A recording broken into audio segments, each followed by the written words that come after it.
दोस्तों, हमारे जो प्रधानमंत्री हैं नरेंद्र मोदी जी, ये 2014 से लेकर इन्होंने 2025 तक लगभग 800 पॉलिटिकल रैलियां की हैं और हर एक रैली का खर्चा तकरीबन 8 से 10 करोड़ है।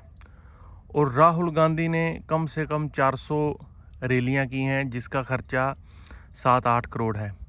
आप एक बार ये वीडियो पूरा सुनना और उसके बाद 2-4 लोगों को ज़रूर समझाना। अगर ये आपने समझ लिया तो समझ लिया कि भ्रष्टाचार भारत से लगभग ख़त्म हो सकता है। नहीं तो यहाँ पर जो पैटर्न चल रहा है सदियाँ गुजर जाएंगी, लेकिन ये भ्रष्टाचार कभी ख़त्म नहीं होगा। और ये अकेले नरेंद्र मोदी या राहुल गांधी की रैलियों की बात नहीं है, ये है पूरे जो लगभग 30 के स्टेट्स हैं, उनमें जो हमारे गृह मंत्री हैं अमित शाह, उन्होंने 300-400 रैली, योगी जी हैं उन्होंने 700-800 रैली, राजनाथ जी, नीतीश कुमार, तेजस्वी, अखिलेश, ममता, अरविंद केजरीवाल, हर एक पार्टी की लगभग आप मान के चलो कि हर स्टेट इलेक्शन में 30-40 रैली होती हैं।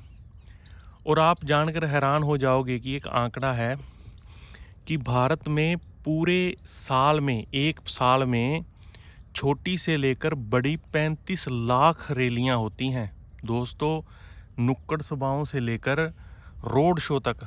अभी उसमें जो मैं आपको बता रहा था, उसमें एक राहुल गांधी का 2-3 रोड शो हैं जिसमें आप करोड़ों रुपए खर्चा आता है। और उसके बाद जो नरेंद्र मोदी जी के रोड शो हैं उन पर भी।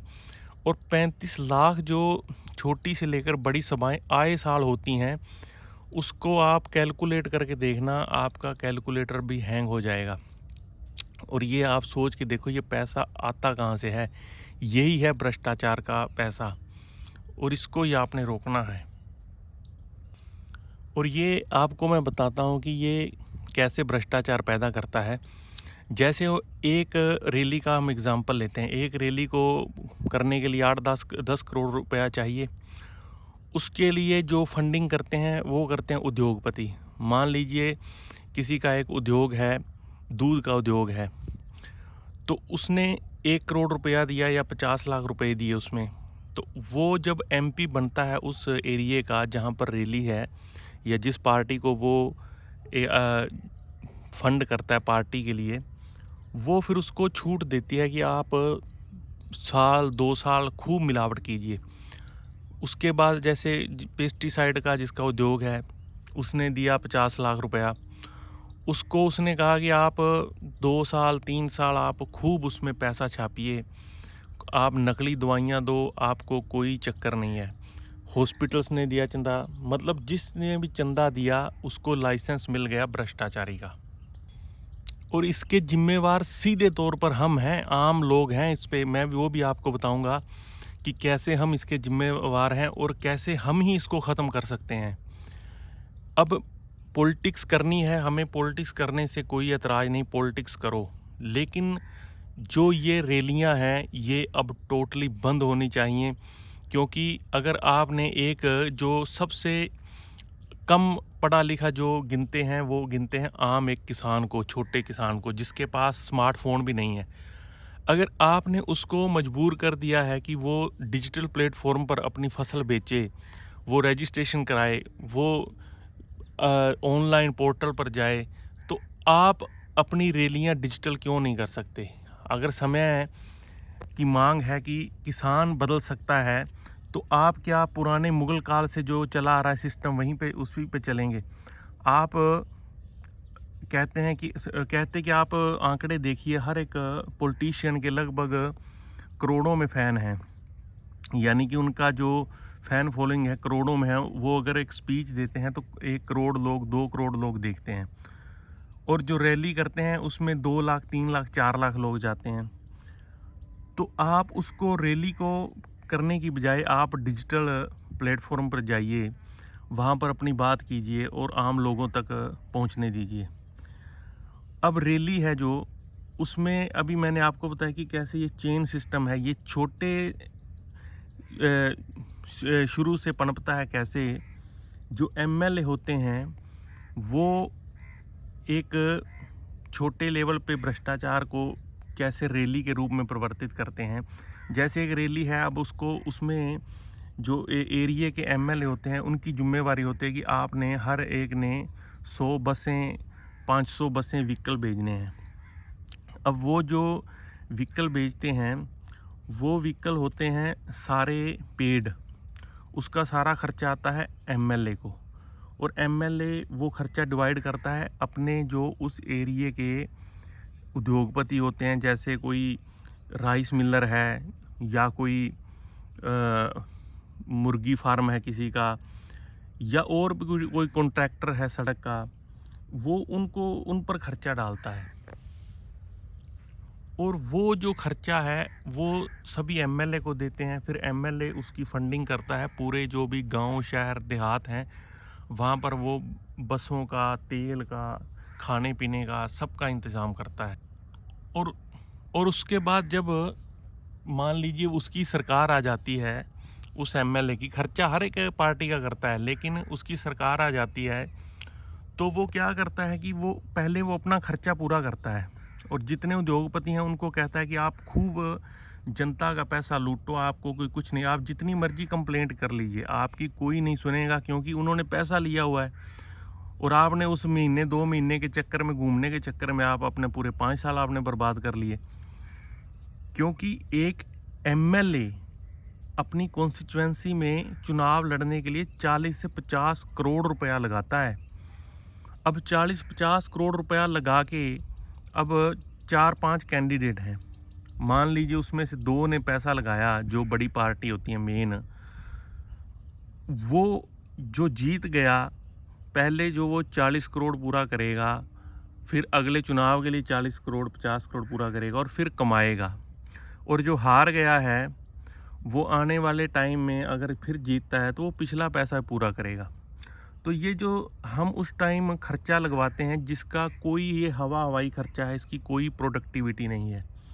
क्योंकि अगर एक रैली में प्रधानमंत्री नरेंद्र मोदी जाते हैं, उसी क्षेत्र में राहुल गांधी जाते हैं और वहाँ पर मोदी जी का कैंडिडेट हार जाता है या राहुल गांधी का हार जाता है, तो इसका मतलब है कि रैलियों का कोई फ़ायदा नहीं। लोग अपने, अब टाइम बदल गया है, अपने विवेक से वोट करते हैं, अपने दिमाग लगा के वोट करते हैं।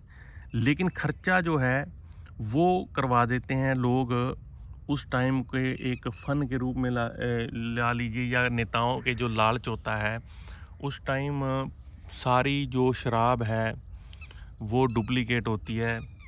वो जो ठेकेदार होते हैं उनके वो जो पुराना एक्सपायरी माल है सारा जो है वोटों में यूज होता है। तो उसके बाद लोग फिर 5 साल या सारी उम्र के लिए कई लोग बीमार हो जाते हैं, कई लोग तो उसी टाइम वोट से पहले ही उनका मतलब पत्ता कट जाता है। तो इसमें हम कैसे भागीदार हैं?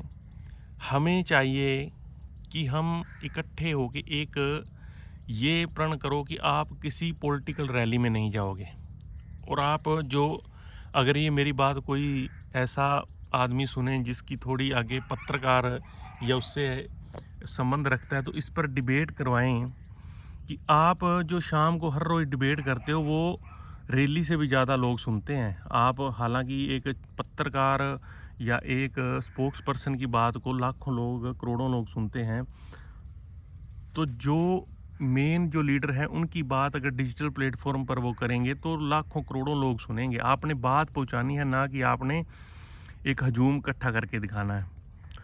और एक और विडंबना है, जो पॉलिटिकल रैलियां होती हैं इसमें 90% लोग वही होते हैं उसी एरिया के। अब मान लीजिए एक क्षेत्र में बीजेपी की रैली है, उसमें भी वही लोग होंगे, भीड़ जो है, आगे जो इंजन है वो बदल जाएंगे, जो एमएलए एमपी वो बदल जाएंगे, जो नीचे है वहाँ पर कॉन्ट्रैक्ट सिस्टम चलता है, आपने 5 बस भर के लानी है, आपने 10 बस भर के लानी है, और पीछे वही तंत्र मंत्र सारा रहता है।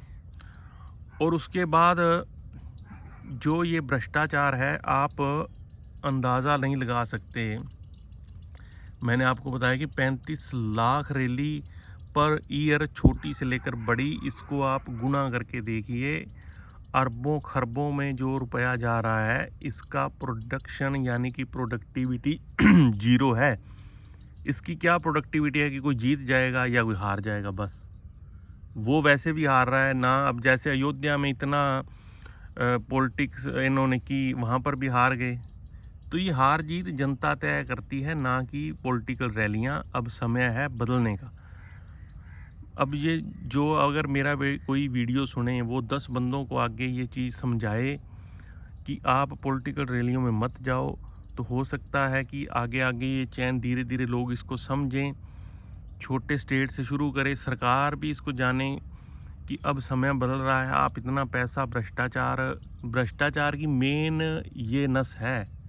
अगर ये नस कट जाए तो भ्रष्टाचार ख़त्म। हम ये कह रहे हैं कि पॉलिटिक्स करो आप, लेकिन रैलियां मत करो, डिजिटल प्लेटफॉर्म पर करो। जो छोटे एमएलए हैं उनको सिर्फ 2 गाड़ियां अलाउड हों, वो भी आएँ गांव में, नुक्कड़ सभाएं करें। क्योंकि एक अब पॉलिटिकल रैली में आपने बुला लिया अक्षय कुमार को, आपने बुला लिया कटरीना कैफ को, लोग उनको देखने के लिए ये सिर्फ भीड़ इकट्ठे करने का तरीका होता है। और हरियाणा में तो सिंगर बुलाने लग गए, मतलब भोजपुरी सिंगर। उत्तर प्रदेश में रोड शो होगा तो आप 8-10 बॉलीवुड सितारे। मतलब ये आपको क्या समझते हैं कि आप इतने बुद्धू हो कि आप सिर्फ एक किसी एक्टर के इन्फ्लुएंस में आके आप अपना वोट दे दोगे, या वो सिर्फ भीड़ इकट्ठी करके एक दबदबा बनाने की कोशिश करते हैं कि टिकट किसको मिलेगा या हमारा इस एरिया में कैसा दबदबा है। तो ये दोस्तों, आपने सिर्फ इसको एक ही चीज़ करना कि आपने रैलियों में नहीं जाना। अगर भारत में 2-3 साल में पॉलिटिकल रैलियां बिल्कुल ख़त्म हो जाएं, तो ये गारंटी है कि भारत में भ्रष्टाचार बिल्कुल, मतलब 90% जो बड़ा भ्रष्टाचार है वो ख़त्म हो जाएगा। अगर किसी एमएलए को 40-50 करोड़ नहीं लगाना पड़ेगा, तो वो अगर जीत जाता है तो वो कम से कम 1-2 करोड़ 5 करोड़ खाकर ये तो उसके दिमाग में आएगा कि मैंने जनता को भी कुछ देना है।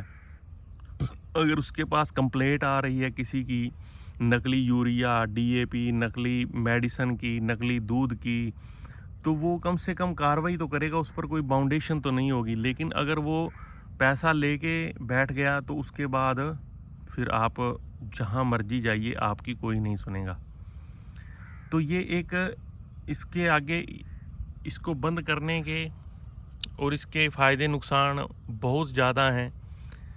जैसे ट्रैफिक में जब रैली होती है तो लोग ट्रैफिक में इतने लोग फंस जाते हैं कि वो कोई अपने पेपर के लिए लेट, कोई किसी के लिए लेट, कोई हॉस्पिटल के लिए लेट। और जो उसमें कुछ हुड़दंगी होते हैं, कोई छेड़छाड़ करता है, कोई क्या करता है, कोई चोरियां भी करता है, कोई उसमें, मतलब हर तरह के लोग उसमें होते हैं पॉलिटिकल रैलियों में। और कोई गाड़ियों से किसी को ठोक देता, क्योंकि उस टाइम आपको जो रैली में जा रहा है उसको कोई नहीं रोकेगा। और हमने देखा है ये सारा सिस्टम। और अगर बड़े लेवल की रैली है तो वहाँ का जो एसपी है, वहाँ का जो डीसी है, एसडीएम है, वो 2.5 महीने 2-2 महीने से उस रैली की तैयारी करते हैं और काम पब्लिक का छोड़ देते हैं, क्योंकि उनको ऊपर से ऑर्डर आते हैं, ना कोई ऊपर सुने ना कोई नीचे सुने। और उसके बाद 2 महीने फिर काम नहीं करते हैं कि हमने एक पॉलिटिकल रैली करवाई। तो दोस्तों, ये छोटे छोटे ये चीज़ें हैं बहुत ज़्यादा। अगर आप इसको एक बार लाइक कमेंट करके ज़रूर बताना कि, और सब्सक्राइब करना इस चैनल को, ताकि एक वीडियो और इस पर बनाएं विस्तार से, अगर इसको अच्छा रिस्पांस मिले तो। नमस्कार दोस्तों।